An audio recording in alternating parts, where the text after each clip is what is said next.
Throughout my whole life, I've been pretty easygoing. When I was young, I just loved being outside. I don't think that I'm in any way special.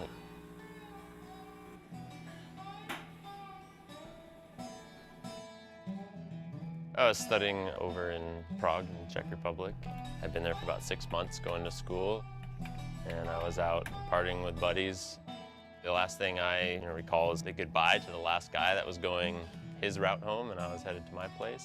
And I had somehow ended up on the tracks of the subway train, and they came around the corner and weren't able to stop.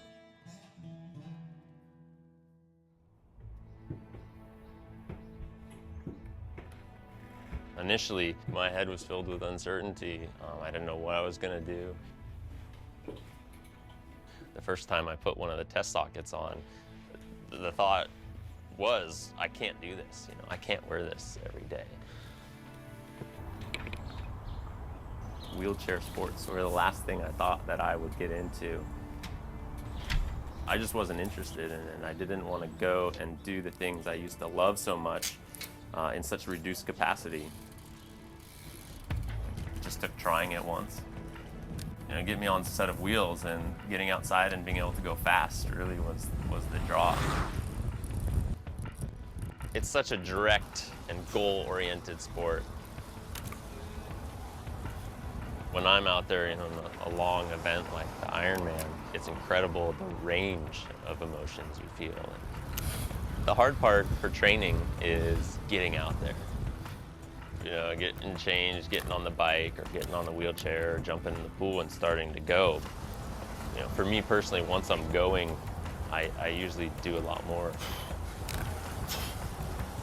I've jumped up in my level and my capabilities.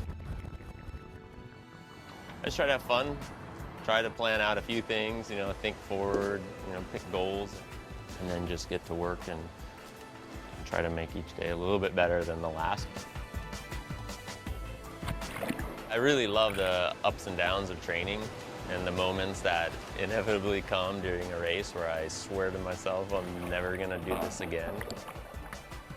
And then you're in the final few hundred meters to the finish line, and it's just pure euphoria, and it feels so amazing. You're proud of yourself, and you want to see what else you can do.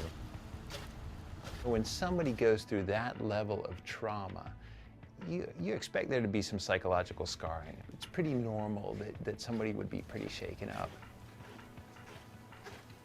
I have yet to meet anybody else who has gone through that level of trauma and continues to push themselves like Andre does. He's a competitor. When he decides to do something, he does it, and he does it incredibly well. I don't allow myself to give up. That's what I did, and the results have been great. In 2016 will be an official medal event in Rio de Janeiro, and I'm hoping to be there, and I'm hoping to bring home gold medal for the USA. I think the reason I found something that is so great and that I enjoy so much and I'm excited about is that I just went for it. You're always saying, oh, tomorrow or tonight or whatever, but just commit. Give yourself a goal and promise yourself that you're going to go through the things that you think it takes to get there.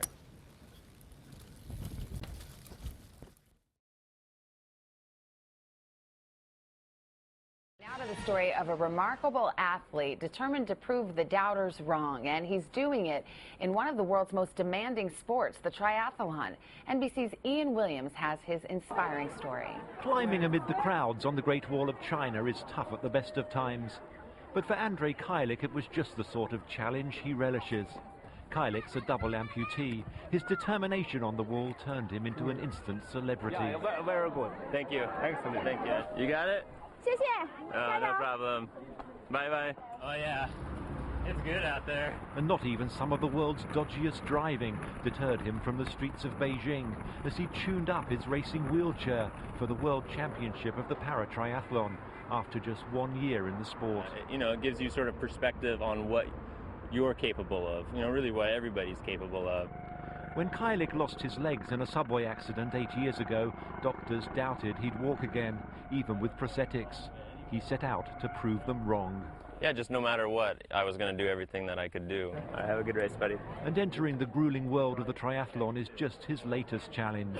He really does have tremendous spirit and determination, and not only on the sports field. He's using his experience to help motivate other young American amputees. Give me an S. Kajlich and his actress sister Bianca have become counsellors at the Amputee Coalition's annual Paddy Roseback Youth Camp, a summer gathering for 10 to 17-year-old amputees, held this year in Clarksville, Ohio.